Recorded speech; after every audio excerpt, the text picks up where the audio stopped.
It was quite the turn of events in just a 48-hour span in which it was revealed that Kyrie Irving had requested a trade from the Brooklyn Nets after the sides failed to reach a contract extension. Well, I should say Kyrie was offered an extension, but evidently it had stipulations in the final year of said extension, and this set Kyrie and his camp off so much so that they said that we're out, find us a trade before the deadline. Obviously, we don't know everything that went on behind the scenes, but after it was announced that Kyrie had demanded a trade, you had a handful of teams that were expected to be suitors in acquiring him, but everyone thought he was for sure going to the Lakers, including myself. Like, most were writing it off as a foregone conclusion that Kyrie was going to reunite with LeBron in LA by sending Westbrook and those 2 first-round picks to the Nets. But just 2 days after the announcement of Kyrie requesting a trade, we get the shams bomb that the Dallas Mavericks have made a deal to land them Kyrie Irving. If you had told me just 3 days ago that Kyrie Irving would be a member of the Dallas Mavericks, I would have said you're crazy, considering the Nets actually had a legitimate shot to contend for a title, assuming Kevin Durant comes back healthy. But hey, it's Kyrie, the biggest wildcard player in the NBA. So here we are. In this video, we're going to be breaking down the trade, what it means for both sides, and how each team fared, both for now and for the future. If you're new to the channel and you like this type of content, it would mean a great deal if you subscribe to help the channel grow. We are nearing 10,000 subscribers, and I'll be doing a jersey giveaway for 2 lucky winners once we get to that mark. And as of right now, about 90% of you are not subscribed to the channel. So if you're one of the 90% and want to be included in the giveaway, be sure to get in on it now. But anyway, let's talk about this trade. Let's start with the specifics of the deal. The Brooklyn Nets sent Kyrie Irving and Markieff Morris to the Mavericks in exchange for Spencer Dinwiddie, Dorian Finney-Smith, an unprotected first-round pick in 2029, and 2 second-round picks in both 2027 and 2029. Now let's start with the Brooklyn Nets, because while some might think this is a pretty weak haul for someone of Kyrie Irving's caliber, it's actually a pretty solid return considering the circumstances they found themselves in. Look, no one will deny that Kyrie Irving, when he's at the top of his game, is one of the best players in the NBA, an elite scorer, one of the best ball handlers the game has ever seen, so crafty in his ability to get to the basket, but also his ability to shoot it from outside. Kyrie Irving is a superstar in this league, but let's not try and kid ourselves that he's also a massive headache, a locker room killer, and a PR nightmare for any organization. He comes with a ton of baggage. So it's a big gamble when taking on a player like Kyrie, because on one hand, you're getting an enormous talent, but on the other, you don't know if one day he will just feel like he doesn't want to play or say something stupid that gets him suspended, or will he be committed to the organization one day and then demand a trade the next. So while yes, the Brooklyn Nets lost a superstar player, and it's certainly going to call into question what they will now do with Kevin Durant and Ben Simmons, but we'll save that for another video. But when you look at the Nets and their situation, they're back up against the wall. Knowing Kyrie Irving was set to become an unrestricted free agent, you know you're going to lose him in free agency for nothing unless you do trade him, which that right there gives you little leverage when teams know you have to move him.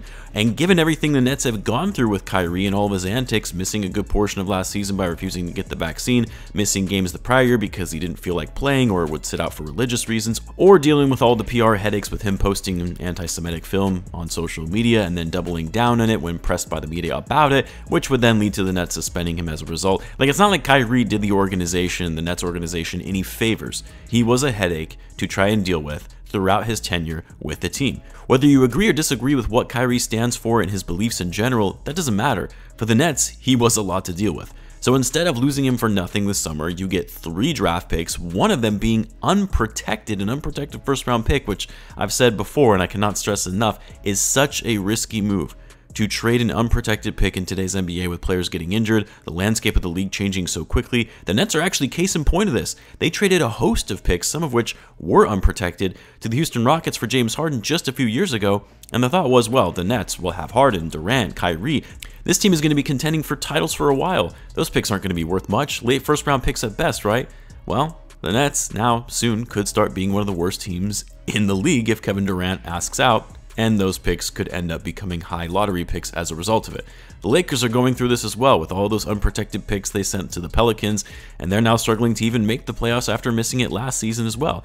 I know it's a pick well out into the future, so it's not going to mean much for the Nets now, but by the 2029 draft, Kyrie Irving is going to be 37 years old. Who knows if he'll still be in the NBA by then, let alone with the Mavericks. And if things really don't work out, which we'll talk about, and Luka wants out, that pick could end up becoming very valuable when it has no protections on it whatsoever. And then Spencer Dinwiddie and Dorian Finney-Smith, I mean, they're not high-level players, not star-level players in this league. but they're decent enough role players that enable them to still somewhat compete whenever Kevin Durant comes back, and could even potentially use them as trade chips to flip in another deal if they need to. People forget too that Dinwiddie is actually a solid player who can give you over 17 points per game on solid efficiency, shooting over 40% from 3 on over 6 attempts per game. Dinwiddie still allows them to have a starting point guard to help to work with for the present, while also still getting assets for the future in the form of those draft picks. For the Dallas Mavericks, I tweeted this when there were rumblings that the Mavericks were interested in Kyrie after it was announced he requested the trade, and I said I felt like Luka and Kyrie together would be a disaster waiting to happen. I'm probably in the minority in this opinion, but let me explain. Because while yes, this is a very, very talented duo, they are going to be super fun to watch with their gifted offensive abilities. With Kyrie, this now means Luka doesn't have to do literally everything on the court for the Mavericks because of the poor supporting cast they had around him. And the Mavs offense in general, which is already really good, top 10 in the NBA by offensive rating, is going to be even better now. Here is the issue though, that I think a lot of people are overlooking. First of all, as amazing as Luka is, he's a top 5 player in the league. I'm sure in just a couple of seasons or so, he's going to be the best player in the NBA and the future face of the league. But he hasn't really been known to be the world's best teammate. He's had issues with star players next to him. We saw it with Porzingis to the point where the Mavs had to move him. Other players have expressed their frustrations with Luka in trying to do too much on the court.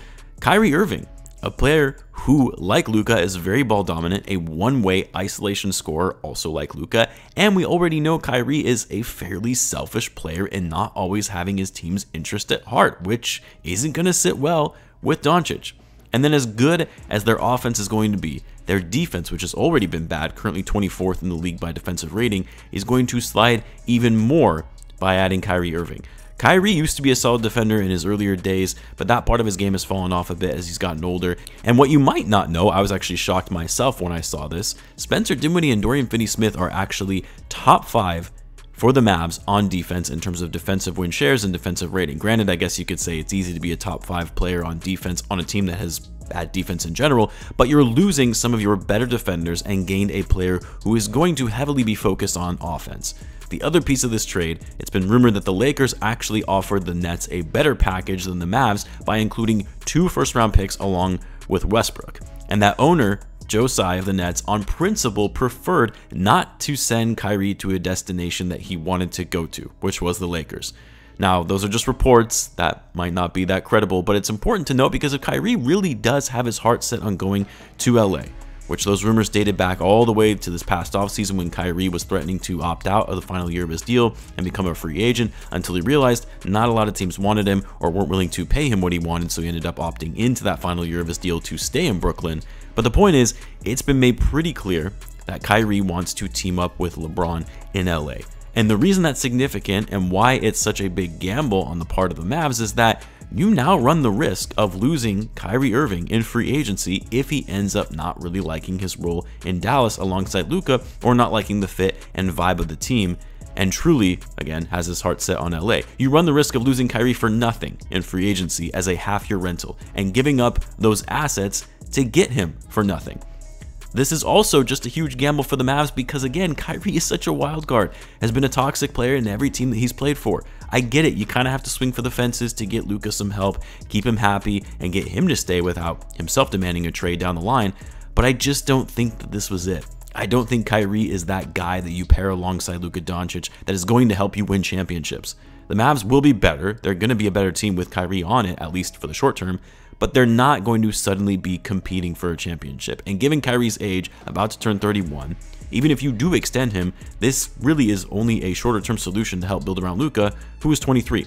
So if I had to choose a winner of this trade, which I never like claiming a particular side won a trade, especially when we haven't seen any type of results from said trade, but if I had to choose a winner, I think the Nets got off better in this one, knowing they had to move Kyrie, and knowing what a headache he has been for them over these years. To get a couple solid role players and future assets to work with isn't bad. And as good as Kyrie has been, I just feel like Kyrie and Luka together is a train wreck waiting to happen.